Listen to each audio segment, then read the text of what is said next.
How's it going, truth seekers, skeptics, and anyone else who may be listening? This is Designated X, a channel dedicated to bringing the very best of the unexplained. I'm back again with an odd, unexplained, and hair-raising account of the unnatural. Before I start though, if you could please hit that like and subscribe button and share this post on social media or with any like-minded individuals, it sure would help a lot and I'd definitely appreciate it. Thank you all. Alright, let's get going.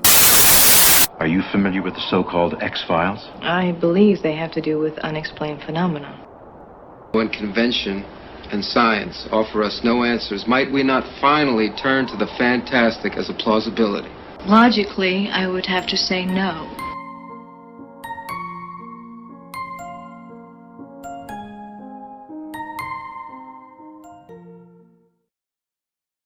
What is that? Tom Gorman wondered as he looked across the field at the distant animal loping in his direction. He paused briefly and put down the heavy box he had lifted off the truck. Tom had the perfect eyesight of a trained marksman, and he knew from half a mile away that this animal was big. The approaching shape was much too big for a coyote. His wife, Ellen, joined him, an unspoken question in her eyes. Tom briefly nodded his head in the direction of the animal, and she too began to look puzzled. The thing was about 400 yards away, and the closer it got, the bigger it looked. "Wolf?" murmured Ellen. Ed Gorman, Tom's father, joined them. The beast was gray, and even from 300 yards, they could see that its pelt was wet from running through the wet grass. The animal loped gracefully in a series of S-turns and stopped about 50 yards away from the family. This was very bizarre behavior for a wolf, but this wolf was almost 3 times as big as any Tom had ever seen. It gazed peacefully at the family. Ellen shifted uneasily and glanced around to see where her 2 children were. Both were standing in silence on the top of the flatbed truck, looking right at the wolf. "Maybe it's somebody's pet," ventured Ed. The animal began walking casually towards the family, unconcerned but obviously determined to make some kind of contact. It appeared completely tame. Tom glanced at the corral 70 feet to his right, where he had just unloaded several of his prized Angus calves. They were the first of his herd to be on the property, and briefly he wondered about the wisdom of bringing them onto the land. One calf, more curious than the rest, stood with its head through the bars of the corral, looking directly at the wolf that was now only 100 feet away. The other animals were at the back of the corral, and they shifted nervously at the strong scent in the air. From 10 feet away, the smell of rain on dog pelt filled the air as the animal trotted peacefully up to Ed Gorman. Ed, like his son, stood over 6 feet tall, and the wolf reached almost to his chest. Massive muscles rippled beneath its shiny gray-silver coat. The eyes were a shocking shade of light blue that penetrated the soul. Ed reached down and petted the huge beast as it stood looking at the family. Tom felt a tightening in his gut. Something was not quite right. Even somebody's pet wolf would not be this completely tame. A 200-pound wolf exuding a zen-like calm. Something did not compute. The animal walked nonchalantly around in front of the family, and Ellen and Ed began to relax. Ellen turned around and yelled to the kids to come over. Tad and Kate Gorman jumped from the flatbed and ran over. The family began talking all at once. Tad suggested they try to keep the wolf as a pet. Too late. They saw the swift, graceful bound that took the wolf to the bars of the corral. With unbelievable speed, the young calf's head was trapped in the animal's powerful jaws. The movement had been lightning fast, and the family stood paralyzed with fear. The 300-pound calf bleated pitifully as the wolf tried to drag it through the bars of the corral. Tom sprang into action, ran across, and landed 2 powerful kicks into the ribs of the wolf. Ed followed and grabbed a stout baseball bat he had just unloaded. With all of his considerable strength, Ed beat on the wolf's back as it braced against the bars of the corral, trying to drag the hapless calf through it. The bleats were getting more urgent as the vice-like lock on the calf's snout tightened. "Get my magnum," Tom barked as he aimed more kicks at the wolf's ribs. Even as that sickening thud of Tom's heavy boots rained into the animal's abdomen, the beast seemed unconcerned. Tad ran to the flatbed, retrieved a powerful handgun, and quickly delivered it to his father. Gorman took aim and squeezed the trigger. The shot rang across the field and slammed into the wolf's ribs. The slug from the .357 had no effect whatsoever on the attacking animal. It didn't yelp, didn't pause, and didn't bleed. Quickly, Tom pumped 2 more shots into the wolf's upper abdomen. On the 3rd shot, the wolf slowly and reluctantly released the bleeding calf. The calf scampered quickly to the back of the corral and, still bleeding, lay down. It was bleeding heavily from the head.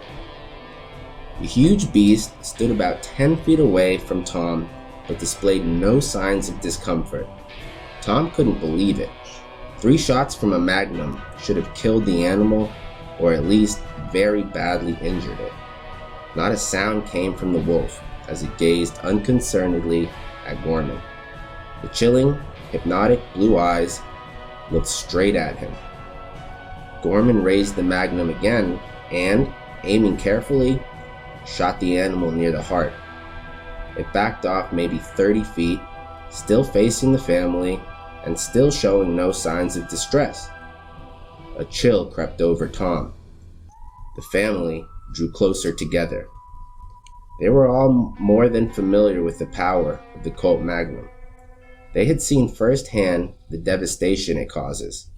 Yet this huge wolf was not even making a sound after being shot 4 times at point-blank range. There were no signs of blood on the beast. It seemed peaceful, but glanced back at the calf in the corral as it pondered the wisdom of another attack. "Get the .30-06, Tom said through clenched teeth, never taking his eyes off the huge beast. Tad ran to the homestead and returned in seconds, bearing the heavy firearm. Tom had killed dozens of elk from over 200 yards with this weapon. As he took aim at the wolf a mere 40 feet away, he momentarily felt pity for the beast. The thunderous shot rang out. The sound of the bullet hitting flesh and bone near the shoulder was unmistakable. The wolf recoiled, but stood calmly looking at Tom. His mouth went dry. He felt a cold sweat running down his back. Ellen began to cry. Ed began to curse softly under his breath, shaking his head in disbelief. The wolf should be silent, bleeding pile of dead flesh. Instead, it had recoiled, backed off maybe 10 feet, but still seemed perfectly healthy. Tom took a deep breath and raised the weapon again, aiming for the huge chest cavity.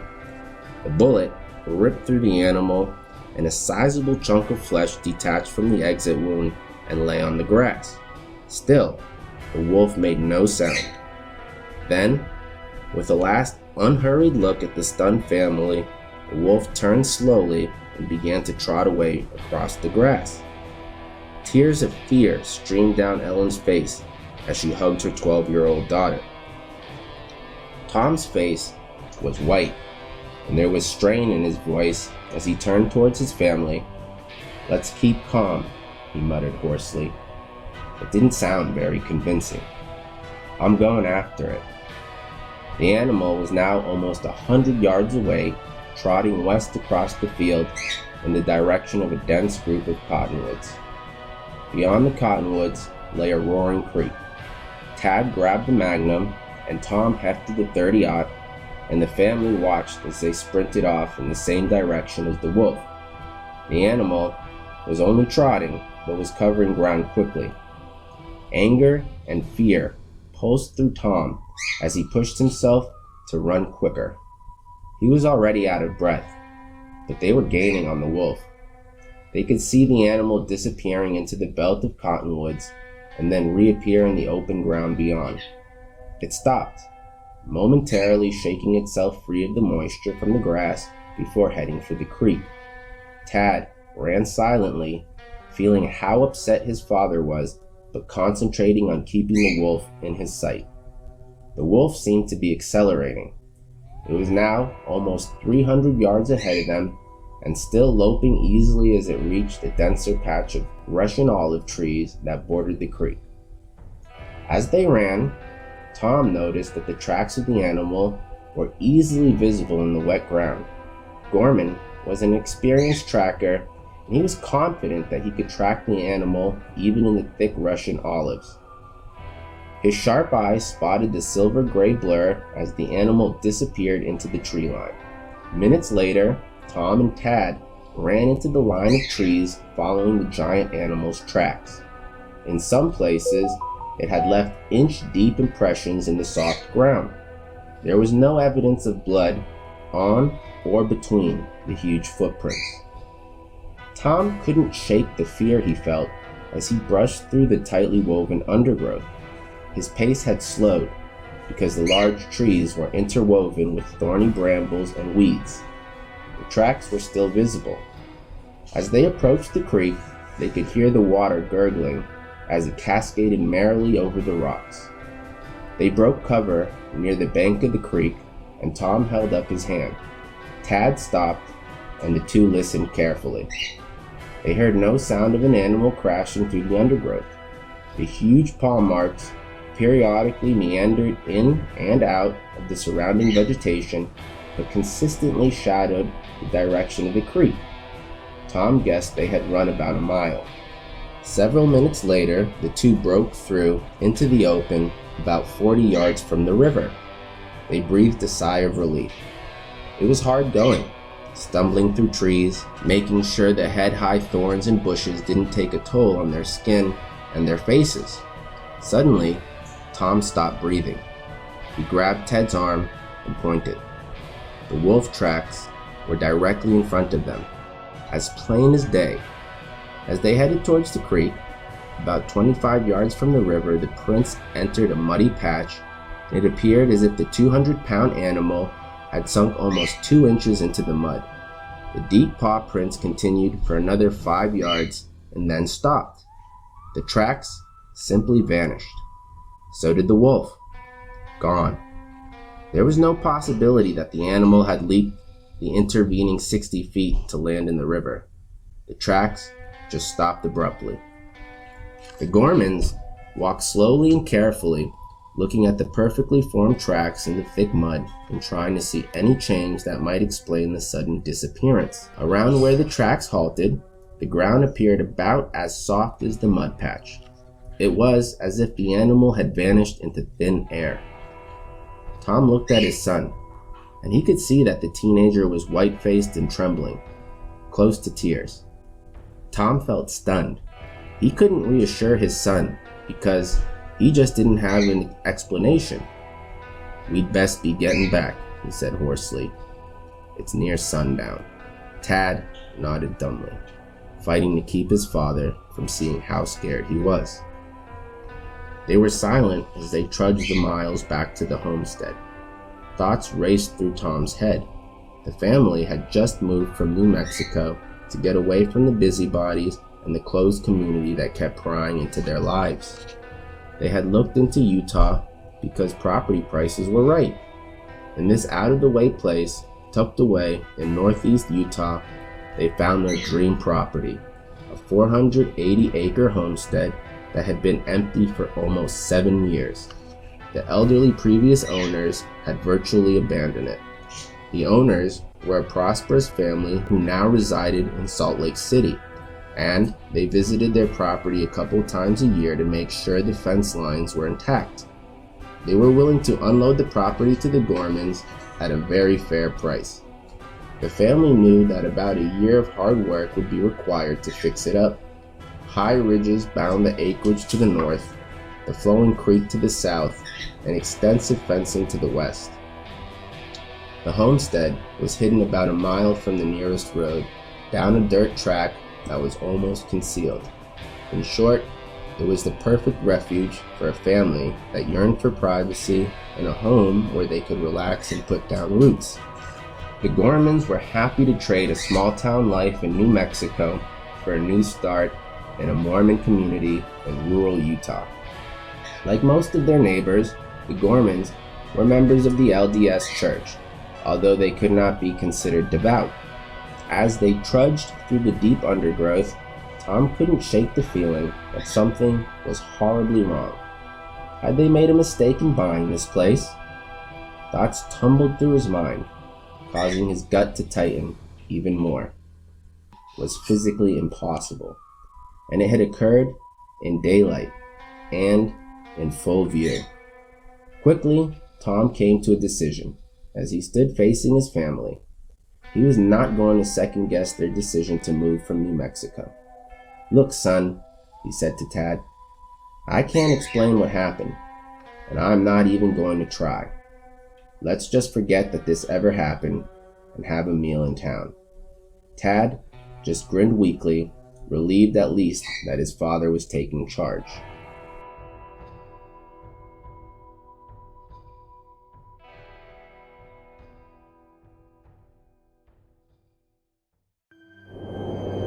If you have an account or personal encounter of anything odd and unexplained, whether it be ghostly visitors, a sinister stranger, cryptid or unknown entity encounters, demonic or angelic visitation, extraterrestrial contact, or anything else unexplained, feel free to contact me with your account by sending an email to designatedshow@gmail.com. See you in the next one.